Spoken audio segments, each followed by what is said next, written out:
Pessoal, hoje o nosso tema é um tema que impacta na vida de todos vocês.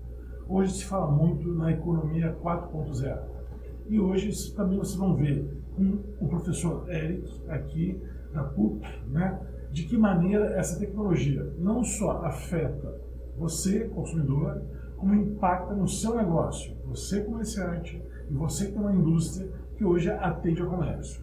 Professor Eric, prazer, bem-vindo. Obrigado. Tenho certeza, vamos fazer um programa um pouco diferente dessa vez. Eu vou me retirar e depois no final eu volto para o bloco de perguntas. Combinado, pessoal? Combinado. Deixa que eu apresento.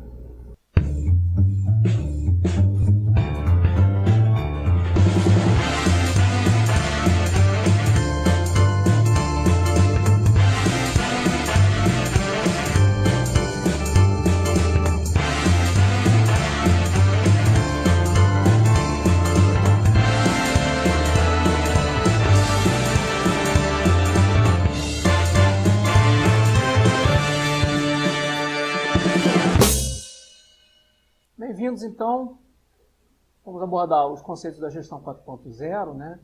E que estão transformando e impactando no varejo e nas franquias. A nossa agenda de hoje vai ser contextualizar quais são as influências, né, que criaram essa definição de gestão 4.0, de mundo 4.0. Depois, nós vamos mostrar alguns conceitos comuns que estão presentes numa gestão 4.0, são consequências dessas influências, e, por fim, alguns exemplos, impactos que a gestão 4.0 traz para o varejo e para as franquias. Começando aqui pelas influências, né? Da onde vêm esses termos, ou o que influenciou essa nova forma de pensar e de fazer gestão de negócio? Eu vou citar algumas delas, né? Algumas mais antigas, outras mais recentes. Então você tem uma mais antiga, por exemplo, como o princípio de Pareto, depois vocês consultem sobre isso, mas que basicamente ele fala da relação 80-20, ou seja, 20%, no exemplo dele, né, 20% das causas são o que gera 80% dos efeitos, das consequências. Então você pode desdobrar esse efeito de Pareto para os negócios, mas basicamente na gestão 4.0 você tenta atacar rapidamente quais são os 20% das funcionalidades ou do coproduto, né? Você faz um produto menor, com menos funções, ou um modelo de negócio que vai resolver rapidamente e atender pelo menos 80% da demanda daquele perfil de cliente ou daquele problema que você se propõe a resolver, né? Também tem o Manifesto Ágil, que é muito oriundo do mercado de software, ele é uma influência também. Ele é um manifesto criado em 2001, já tem então aí seus 18 anos, e ele tem conceitos importantes, muito válidos para software, mas também são facilmente replicáveis e adaptáveis a alguns tipos de negócio, né, e aos modelos de negócio na hora que você vai desenhar e implantar seja uma franquia, ou um varejo, ou até outros setores do empreendedorismo, né? As organizações exponenciais e a própria Singularity University também são influências desse novo modelo de gestão.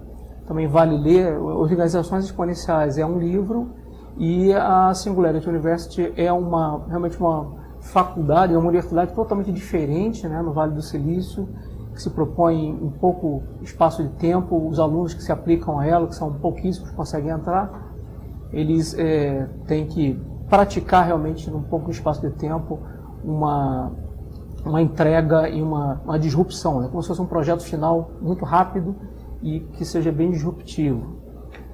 O movimento Open também é uma influência. Ele tem influências desse nome Open desde a área de software, como também já chegou a outros mercados, e tem a ver com colaboração, com uma gestão mais distribuída e não centralizada, e com mais transparência e não o sigilo tradicional dos negócios, né, dos segredos de negócio, e sim ser uma coisa mais transparente. Ou seja, são três pilares muito fortes, né, a colaboração, a gestão distribuída e a transparência. E também alguns TED Talks, que são palestras que estão gravadas e disponíveis na internet. Uma delas que fala sobre abundância, que vivemos hoje na era da abundância, do Peter Diamandis. Então, se você procurar e assistir, é super válido. Modelos educacionais atuais, eles destroem a criatividade. E esse TED Talk, ele é apresentado pelo Sir Ken Robinson e também está disponível na internet. Fala muito sobre o modelo educacional, onde o erro é penalizado. E negócios na gestão 4.0, eles precisam de muito mais experimentação e obviamente, quem experimenta passa pelo erro, né? Então você não pode penalizar o erro como se penalizava ou como é pregada essa penalização do erro no modelo educacional do mundo, não é só uma característica brasileira, né? E um outro TED sobre colaboração e cocriação, né, do Luiz von Raab. Então, essas são algumas das influências que eu coletei, que eu considero das mais importantes, para que, em base assim, alguns conceitos, que é o que a gente fala agora na sequência, que a gente viu que se consolidou como uma gestão 4.0. Nos conceitos, então, nós temos a transparência, a colaboração e cocriação, né, de produtos, de serviços, a abundância, esse olhar para a abundância e não para a escassez, o autosserviço, o autoatendimento, que obviamente é uma tendência, mas também foi fomentado e como uma forma de você escalar os negócios, o compartilhamento e o reuso, né? Então você ouve palavras aí como cloud, como pool, né? e sharing, ou seja, você compartilhar algo, então você fazer as coisas em grupos, isso ser mais barato, né? E o conceito de cloud, ele usa um pouco das duas coisas, de pool e de compartilhamento, né? De recursos. E o reuso, você vê reuso até em roupas, em outros modelos que te permitem você ter um determinado objeto, um bem, sendo utilizado por mais pessoas ao longo da sua vida útil. Também um outro conceito é a descentralização e a especialização. Então, em vez de fornecedores, né, ou prestadores de serviços que fazem diversas atividades, são bons em muitas coisas, você tem uma tendência maior em ter uma especialização. Você vê isso desde a medicina, né, até nos negócios, onde cada um faz muito bem aquilo que se propõe a resolver, né? E a descentralização é tentar fazer com que, se você trabalha numa rede, seja ela de franquias ou numa empresa, né, com vários colaboradores, que essa decisão esteja muito mais próxima de onde o problema está, e não num comando central, como é uma estrutura militar tradicional, né? Ou seja, sair dos modelos que são tradicionalmente hierárquicos e centralizadores e ir para um modelo que o poder, as decisões estão mais na ponta do que num quartel-general, né? E começar a resolver os problemas gerando valor. Então, esse é um outro olhar que é para geração de valor e para a solução dos problemas. Também ainda em conceito, você tem a exponencialização, ou seja, através da tecnologia conseguir exponencializar um negócio. As tecnologias mais acessíveis, isso é um fato, né? Está muito mais barato hoje em dia, os custos de tudo estão mais em conta, então é mais possível você usar essa tecnologia que está mais barata. Fazer mais a experimentação e a prototipação, ou seja, testar mais, errar mais e ajustar esse seu erro. A autodesconstrução é o ato de você destruir mesmo o modelo de negócio que já é um modelo de sucesso e tentar e experimentar coisas novas, né? E não ficar conformado com aquela famosa frase, né? Cavalo, o que está indo bem, né? O time está ganhando, não se mexe. Isso aí hoje é praticamente uma sentença de morte para os negócios, se você achar e se acomodar, né? Achar que está indo tudo bem e se acomodar. Então, destruir seu próprio negócio e reconstruí-lo nos novos modelos é importante e é uma tendência, é um conceito. Ouvir mais o cliente, obviamente, parece óbvio, mas eu vou mostrar uma pesquisa mais à frente. O conceito também de telemetria e telepresença são cada vez você vai ver isso mais no dia a dia, você não precisa estar no lugar para conseguir gerenciar aquilo ali, né? É mais possível fazer desde um trabalho remoto até uma gestão remota de vários negócios e ter equipes distribuídas pelo mundo em alguns tipos de negócio. A experiência de consumo ela continua em alta, ou seja, o consumidor ele quer uma experiência de consumo lá no varejo, né, no ponto de venda. E a tecnologia continua sendo um meio, só que cada vez mais ela tem deixado de ser um meio e passa a ser um pilar fundamental na gestão dos negócios, né? Os impactos e exemplos disso é que a gente vê coisas meio óbvias, mas eu vou citar algumas aqui, como as plataformas de delivery, né, que são empresas que estão até deixando com um certo receio, quem é do mercado de alimentação, por exemplo, porque elas têm dominado, né, e têm feito uma participação cada vez maior desses negócios. Essas plataformas de venda, esses marketplaces, né, que ligam o consumidor com o fornecedor e estão ali intermediando esse serviço. As plataformas de autoatendimento e autosserviço, que o próprio cliente consegue interagir com um chat ou com um robô e ter aquela resposta dele, sem precisar necessariamente aguardar o horário de abertura da empresa, né? Ele pode ter um autosserviço às vezes de madrugada. Os casos de aluguel versus a compra, ou seja, vai ter sido vários modelos de negócio têm ido para o aluguel e não só apenas o tradicional compra, inclusive em roupas isso tem acontecido, né? Clubes de assinatura de roupas, por exemplo. Experiência de consumo, cito rapidamente o caso da Victoria's Secret, que tem passado por um problema por não ter colocado mais experiência de consumo dentro das suas lojas. E quando concorrentes delas que tem crescido, colocaram desde serviço de manicure até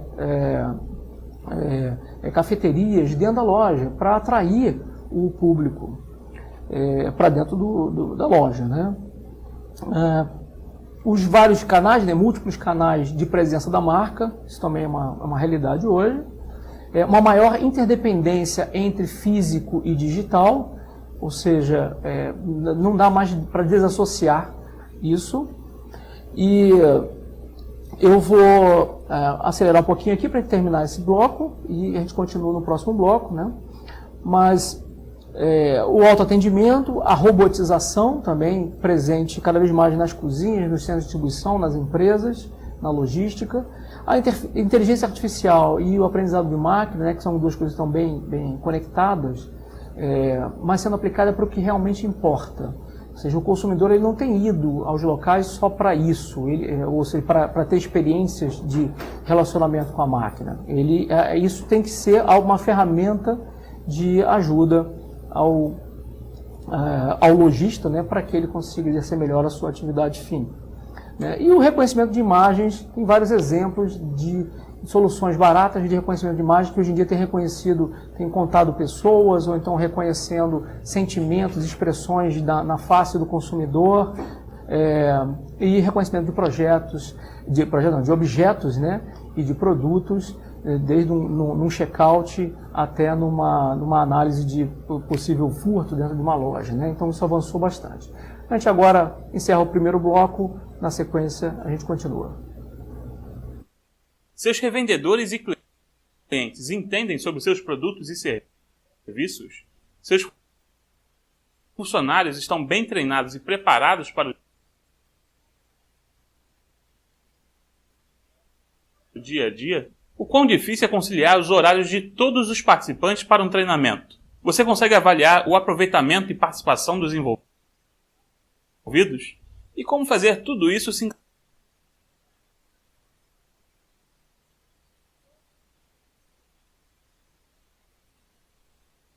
encaixar no orçamento da empresa? Conheça a Academia Digital, a plataforma de capacitação e desenvolvimento profissional do seu negócio. São diversas aplicações para suprir suas necessidades. Veja alguns dos serviços que podemos te oferecer. Treinamento interno, seja para sua equipe de produção, atendimento, comercial, administrativa e etc. Treinamento externo, capacitando revendedores e clientes sobre benefícios e formas de utilizar seus produtos e serviços, e fornecedores sobre normas e padrões necessários para o seu negócio. Treinamento de processos, que padronizam e informam sobre processos internos da empresa importantes para o seu funcionamento. Manual ou catálogo de produtos e serviços. Um portal para a sua empresa mostrar o que tem para oferecer e como utilizar. Ouvidoria e perguntas frequentes. Crie um canal de comunicação na sua empresa para estar mais próximo de quem precisar. E conte com os seguintes benefícios: flexibilidade física e de horário, disponibilizando conteúdo para os usuários acessarem a qualquer momento e em qualquer lugar, quantas vezes quiser. Controle de desempenho através de relatórios gerenciais. Redução de custos, evitando deslocamentos desnecessários e constantes investimentos em treinamentos. E padronização do conhecimento, transmitindo o conteúdo com eficiência, independente do treinador ou palestrante, aumentando a retenção dos seus colaboradores. Através de uma plataforma online, é possível disponibilizar vídeos, questionários, materiais complementares, chat e até realizar transmissão em tempo real e interativa para seus usuários.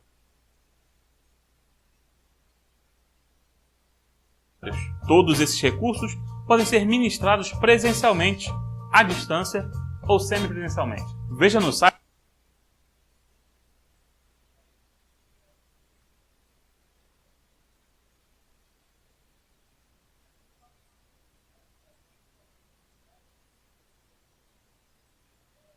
uma demonstração da plataforma e garanta agora uma avaliação técnica gratuita para avaliarmos como nossa ferramenta pode melhor te ajudar. www.academiadigital.com.br. Continuando, sejam bem-vindos novamente. Agora, sim, um dos pontos importantes é que a gente tem ouvido pouco o cliente. E eu vou mostrar aqui uma pesquisa. Acreditem se quiser, olha essa divergência entre o que os gestores de negócio pensam e o que os consumidores pensam sobre o mesmo tema, né? E eu peguei um tema de tecnologia de propósito, né? Então, a realidade virtual e a inteligência artificial nas lojas, né, no varejo, elas vão aumentar as vendas? Quando isso foi perguntado para o consumidor, só 14% acha que isso aumenta as vendas. Enquanto que quando perguntaram isso para os executivos dessas lojas, 79% achou que colocando inteligência artificial e realidade virtual nas lojas aumentaria as vendas. Então você tem um descasamento muito grande entre o decisor, né, que está lá longe, não está no ponto de venda, então não quis ouvir mais profundamente o que o cliente realmente acha, do que o cliente quer, do que o cliente gostaria de experiência na loja. Então, o grande segredo disso é ouvir o cliente, fazer um mínimo, algumas perguntas, algumas pesquisas, algumas sondagens e experimentações. E esse é um dos exemplos das influências, né?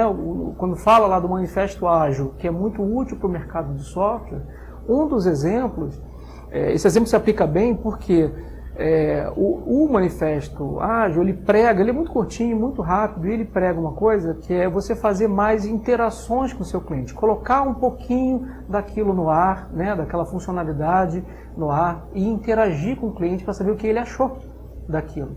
Isso muda a próxima interação, ela pode ser totalmente diferente se você tivesse seguido um plano enorme desde o começo. Então, fazer interações e dar passos menores, e experimentando e coletando o feedback do cliente é muito mais válido numa gestão 4.0, tem muito mais alinhamento com uma gestão 4.0, do que fazer um plano enorme, construir aquilo tudo, colocar aquilo no ar e não ouvir o seu cliente nunca. Tá? E eu vou resumir as macro tendências, que também são, obviamente, já são realidade hoje no mercado, numa gestão 4.0, mas que continuam sendo tendências muito fortes. São 6 tendências, que é a colaboração e o crowdsourcing. Então, trazer o cliente, o colaborador, né, ouvir mais, né, do ponto de vista, tê-lo participando do processo, e também ter, em alguns casos, como o exemplo do crowdsourcing, você ter o financiamento, que é o crowdfunding, né? Ou então a coleta de ideias vindo dessa multidão, né? de clientes, colaboradores, pessoas de todos os níveis, é uma tendência e que ajuda você a fazer melhor, né? O compartilhamento e o reuso continuam em alta e vão continuar sendo um dos pilares da criação de modelos de negócio diferentes do que se vê, do que se tem visto. Né? Um exemplo da Bloomingdale's americana, que criou uma assinatura de roupas, onde você paga uma mensalidade e tem o direito de retirar e utilizar roupas daquela loja. Várias outras no mercado americano já estão experimentando esse modelo de roupas livres, né? Você tem roupa o quanto você quiser, tem um plano, por exemplo, que é apenas roupas novas, e o outro mais em contas, que você vai poder usar no conceito quase como um brechó, né? Também usar roupas que já foram usadas por alguém, não são de primeiro uso. Mas isso é um exemplo que você aplica o conceito de aluguel, né, e de reuso com vários outros tipos de produtos que não eram normalmente alugados, né? A transparência, ela é espontânea ou forçada hoje em dia. Então, não tem como não ser transparente. Por mais que você tente esconder ou tente colocar aquelas pegadinhas no seu modelo de negócio, na hora que aquilo é descoberto, isso espalha, né, que é o lado forçado, vai ser espalhado por essa população, esse monte de consumidor, né, e isso vai provavelmente manchar a sua marca. Um mundo e um modelo, né, muito mais distribuído e autônomo, né, claro que unidos aí por um propósito.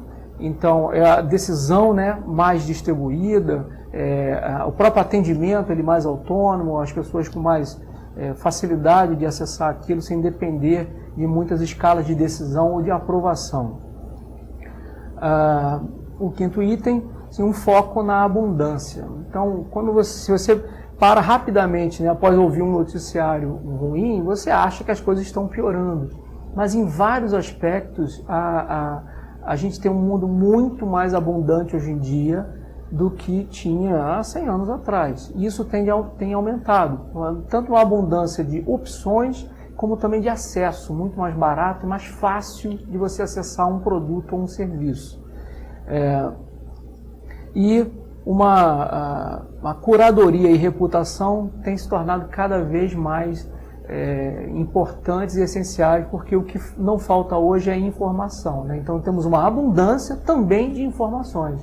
Então tem sido muito difícil e gerando muita ansiedade nas pessoas esse excesso de abundância de informações, esse bombardeio. Então a curadoria e o conceito de reputação, até para ajudar na curadoria daquelas informações, é uma tendência que pode ser até um balizador de alguns modelos de negócio. Para esse segundo bloco, né, do programa, a gente dá meio que bom finalizado, a gente volta daqui a pouquinho com um bate-papo. Muito obrigado.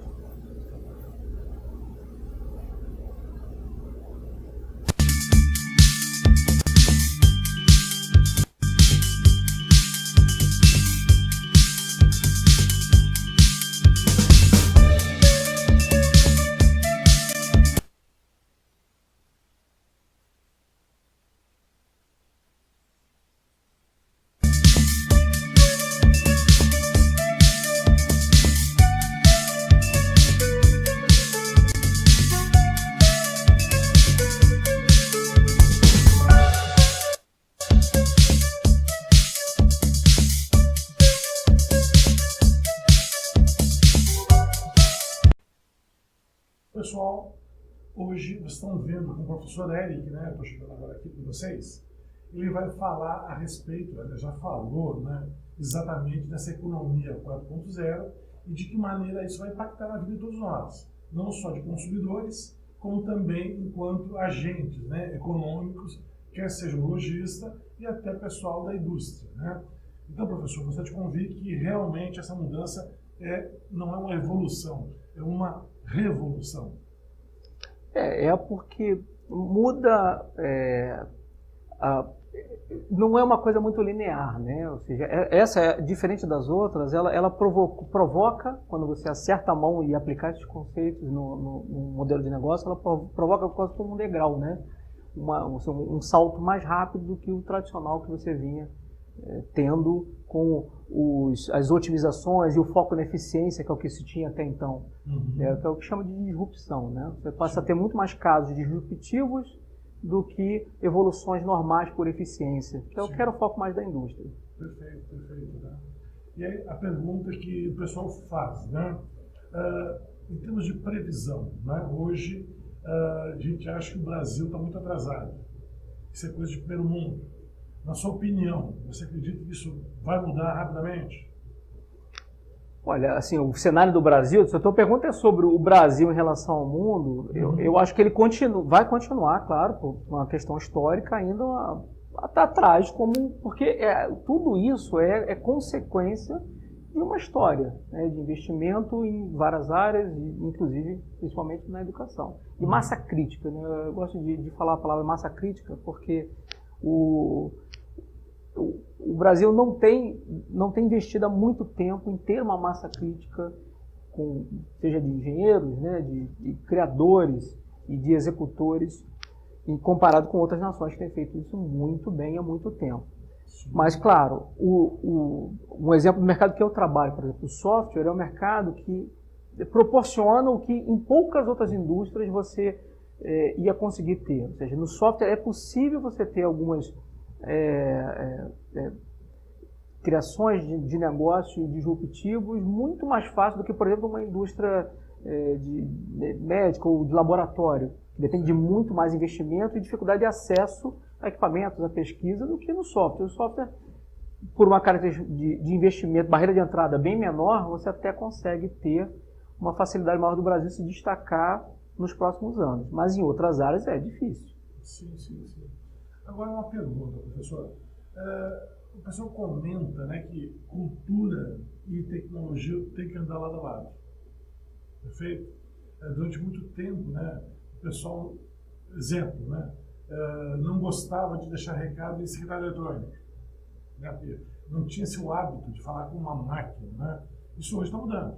Né? Eu vou pegar aqui essa ferramenta que todos nós temos aqui em mãos, né, que de certa maneira nos empodera, e isso aqui preenche uma série de lacunas, né? De relacionamento, de facilidade, de economia, de tempo. E aí o consumidor, nessa hora, né? Até que ponto? Se a tecnologia não for muito amigável, né, ele não vai utilizar. Faz sentido? Claro. Da mesma maneira, o que acontece? As tecnologias para a gestão, se não forem muito amigáveis para os gestores, eles vão resistir a usar. Até porque a resistência à mudança é algo muito sério. Né? Ele está acostumado com Excel, aí de repente você inventa lá um dashboard, aí tem treinamento e uma série de outras variáveis. Né? E para muita gente, né, é a velha história, a tecnologia assusta. Como é que você vê isso?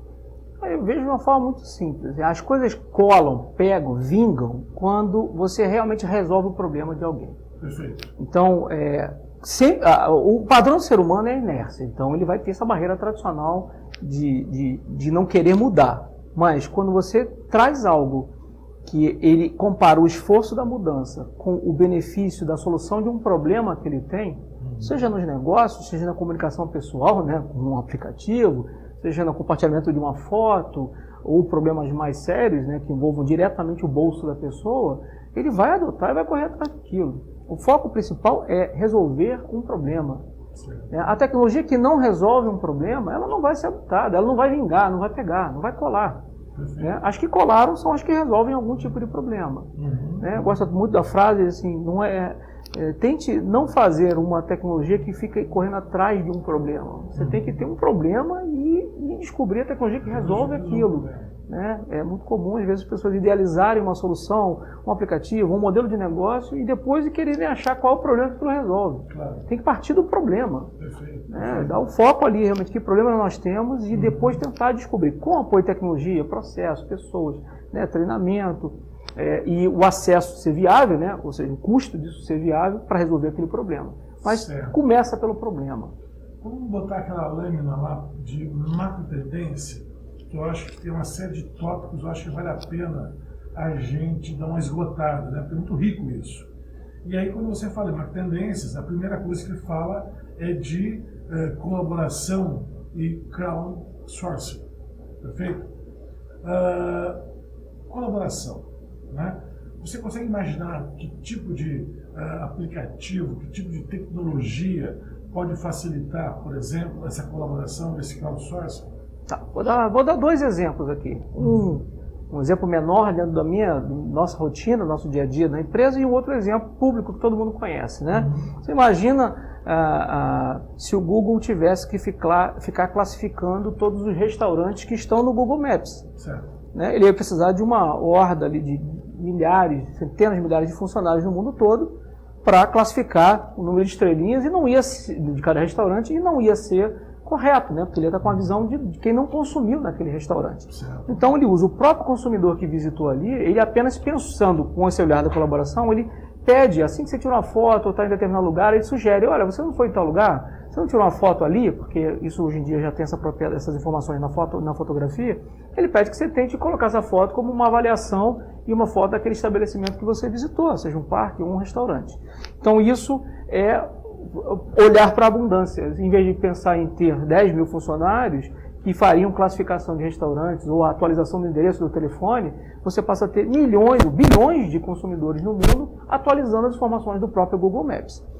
A outra coisa, e um outro exemplo que eu dou no meu mundo, é que a gente, quando foi criar lá na empresa, né, um conjunto de treinamento, tanto para novos colaboradores, como também treinamento para clientes, nós ficamos muito naquela de, vamos criar uma área para isso, e algumas pessoas, 2 ou 3 ali que sabem, que têm muito conhecimento e poderiam gravar esses vídeos, a gente parou de olhar com esse pensamento restritivo e olhou para o olhar da abundância e viu, peraí, tem um monte de colaborador aqui dentro que detém um monte de conhecimento, vamos colocar cada um para gravar e escrever roteirinho e até fazer a gravação do que domina bem. Né? Então, claro, elegemos só apenas um ou outro com a habilidade técnica de fazer a edição, de melhorar a qualidade do vídeo depois, mas o conteúdo está na cabeça de um monte de gente. E está aí, na cabeça de um monte até mesmo de consumidores teus. Né? Alguns vídeos já foram criados até por consumidor, cliente do próprio produto da gente. Entendi, muito bom. Então, e esse conceito de foco e abundância, né? O pessoal diz que o universo é próspero. Né? É verdade isso? Olha, é tanta abundância que a gente não enxerga, porque as notícias, né, elas geralmente são ruins e são para mostrar que temos os problemas. Os problemas dão muita audiência, no sentido de coisas que não têm solução, são problemas, mas tem tanto problema sendo resolvido e gerado mais abundância, seja limpar ou purificar água, que é um problema mundial, né, ou então dar tratamento correto a um resíduo, né, uma reciclagem, ou até mesmo isso, uma abundância de conhecimento, mas que usar isso para seu favor, né? Não adianta usar a abundância contra você, né? Que é o que tem acontecido com a demanda, né? de curadoria, que é uma demanda real hoje, por causa do excesso de abundância. Isso causa ansiedade, né? Mas se você usar corretamente a abundância, ela é um aliado das empresas. Perfeito. Professor, olha, a sua colaboração foi fundamental para esclarecer nesse momento, né, que estamos passando, essas novas tecnologias que vão vindo de forma avassaladora, né? Isso, de certa maneira, assusta muita gente, mas como você falou, se aquilo vai resolver a dor, o problema, certamente essa tecnologia vai ser rapidamente absorvida. Né? Claro que compete, né, ao gestor entender essa tecnologia, e isso também depende de quem criou a tecnologia, deixar de maneira muito fácil. Fácil. Pela usabilidade. E divulgar, né? E divulgar. Claro que tudo que é muito bom acaba tendo uma divulgação quase que natural, né, de boca a boca, espontânea. Mas muitos desses negócios ainda são muito alavancados, né? Você tem que forçar a indicação, pelo menos para o outro, né, colega, o consumidor, de recomendar para alguém em troca de alguma coisinha, né? Seja um desconto, um cupom, ou uma estrelinha. No caso do Google, é uma estrelinha, você vai ganhando pontinhos, né? Uma gamificação do um reconhecimento, né? Quase como uma estrelinha lá do jardim de infância que você ganhava da sua tia, né? Muito bom. Eu gostaria de deixar seu contato. Quem tiver dúvidas, por exemplo, possa manter informações, aprofundar esses temas, tá? Está aí na tela. Olha aí. Então, voltando aqui para a nossa cena, né? Queria agradecer mais uma vez a sua presença. Muito obrigado pela oportunidade. Oportunamente outros temas instigantes como esse. Tá bom, fique à vontade de fazer contato, tirar alguma dúvida, eu queria evoluir o tema. Agradeço aí o convite do professor Jorge Duro e estou à disposição. Pessoal, mais uma vez, muito obrigado e até o próximo Bom de Papo. Obrigado.